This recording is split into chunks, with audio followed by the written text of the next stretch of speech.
Alright, welcome back to Lenz's Comic Corner, Classic Test Non-Classic. This is episode number 1404 and Doubleshot number 1298. I have one DC trade this time and one Marvel trade. First up is technically the last thing I'll talk about when it comes to this era for this particular series. From Green Lantern Corps, this is Green Lantern Corps Lost Army. Yeah, this is why I say the last thing, because it technically is. Well, there's still technically Red Lanterns and Sinestro Corps. The Sinestro book. And that's it, because, oh yeah, and also there's New Gods. But for Green Lantern Corps, this series, this is the last thing to talk about when it comes to the post-Flashpoint, right before it gets to Rebirth. Yeah, this is Lost Army, written by Cullen Bunn. Yes, Cullen Bunn. Artwork by Jesus Sanas, Chief Richards, and Javier Pina. Of course, Jesus Sanas does the cover art here. Now, in this book, we have it where the Green Lanterns have basically ended up in a different universe. Yep. And they run into, well, Guy Gardner. And there was a joke about this. I remember when this series came out. Yeah, there was a joke about Guy Gardner when he showed up here. Let's see if I can find the panel here. They also ran into Crota, who actually was not a villain yet. Yep. Yep.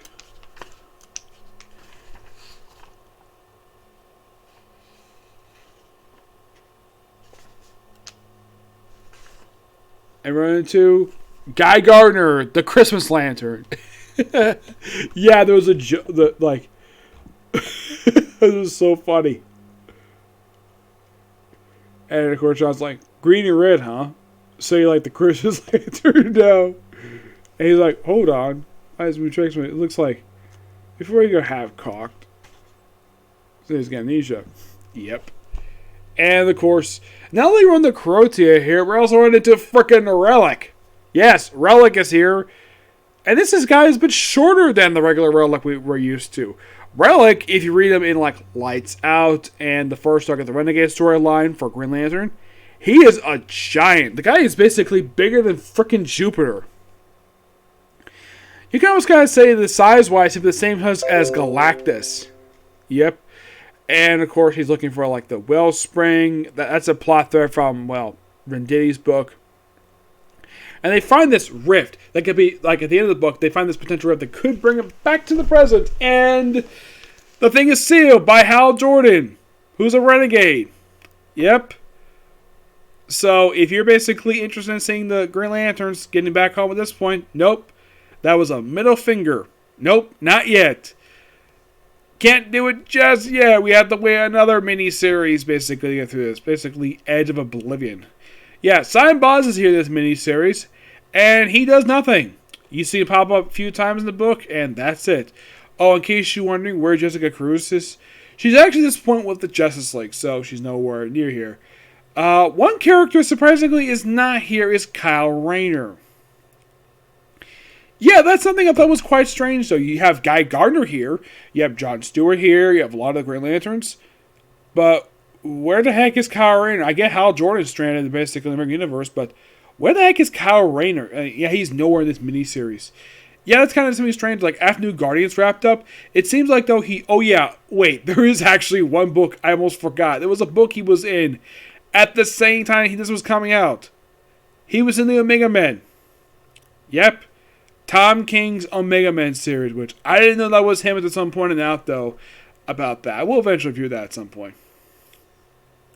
This, for a start for this particular storyline, it's good. Of course, they hint the fact that Crota and Relic might form a partnership, which that should be interesting. I give this book a 9 out of 10. Yeah. And it almost seems as though that maybe, just maybe, the series is meant to be longer, like as a miniseries, Lost Army. But this is my personal theory of why they changed, why they end this one, relaunched it as Edge of Oblivion. Because this book wasn't selling too well.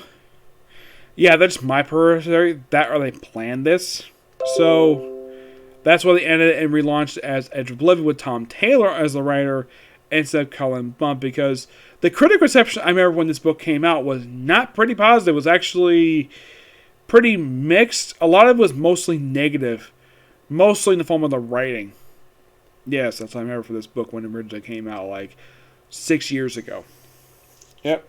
Moving on to a book that came out just like, oh my god, it came out just this week. We have Black Widow, Volume 1, The Ties That Bind. Released just last year, believe it or not. Written by Kelly Thompson. Yep. Now you're probably thinking, why the heck did they release a book that last year? You're thinking, like, what could be possibly... Oh, yes, the Black Widow movie. Yep. And Black Widow's not been seen for a while, so when Bucky, when the Winter Soldier and Hawkeye find her, she is a mother. Yes, Black Widow's a mother now. She has a 1-year-old kid, and her fiance's name is James. Oh, and her son's name is Steve. I'm like, what the heck? Yeah, I thought this was kind of strange. But it's something new for Black Widow. Yeah, something new. I like the fact she found some happiness. I mean, I would have thought she found happiness with the Winter Soldier. Nope. Just some random guy named James. Yep. And of course, there's people so after her. Yelena pops up in here. We also appearance by Madam Viper and like a bunch of other people pop up in this book.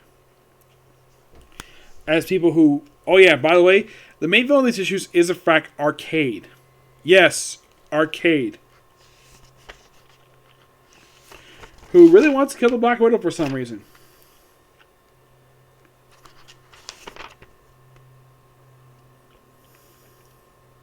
We see a brief image of Lady Bullseye. I think she's supposed to be dead, if I'm not mistaken.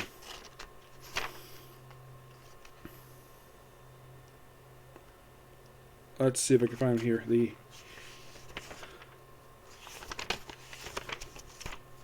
Yeah, there's one character pops up here. We're like, really? He's in here too? Yeah, let's see if I can find him here.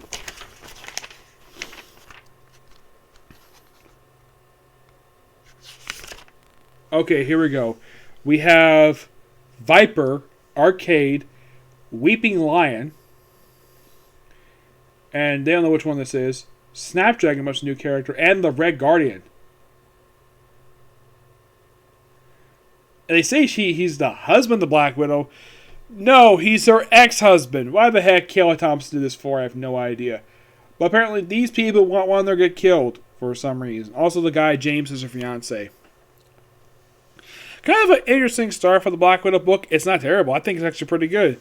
I think Kelly Thompson does a good job writing this book.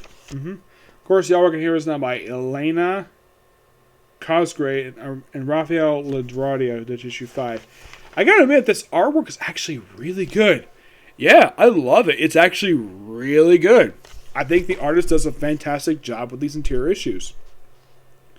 And it's a similar style to it to the Nathaniel Emerson, the artist working in the Nathaniel Emerson series. It may have been the same artist. But in issue, I think it's 5, I think it is. They actually changed artists on here.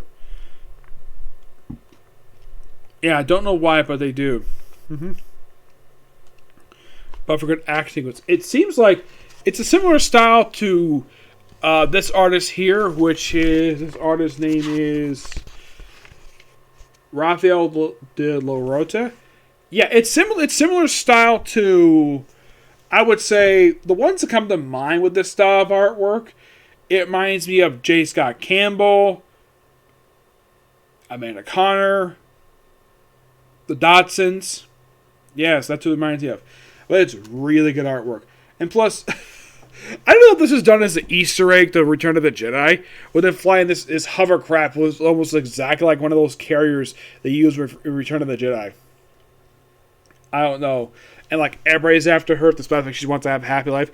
It's almost like she retired since her last book. Yep.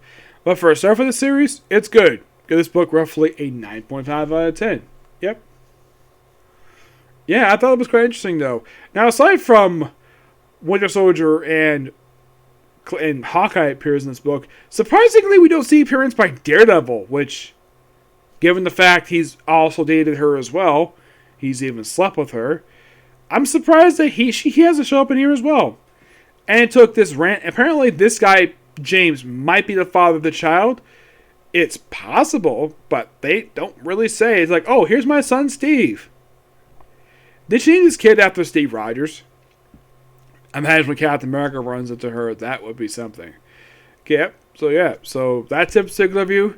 Stay tuned for my next reviews, which would be Eden Zero, My Hero Academia, One Piece, and Boruto.